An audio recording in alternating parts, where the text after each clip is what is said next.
Today we talk about how can you find promotions and offers on your app. We're going to figure out the solution or know how you can do that on your app. So you just follow this ways, then it's going to work with you.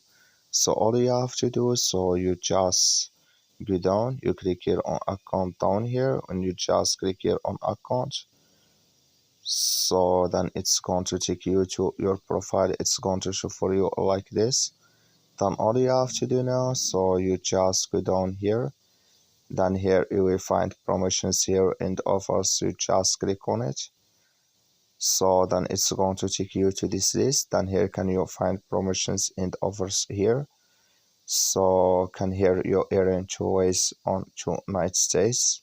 When you just click here on register here, and here can you have this offers here in this list here on your app. So that's all you have to do. Thank you for watching. Don't forget to support us by like and subscribe.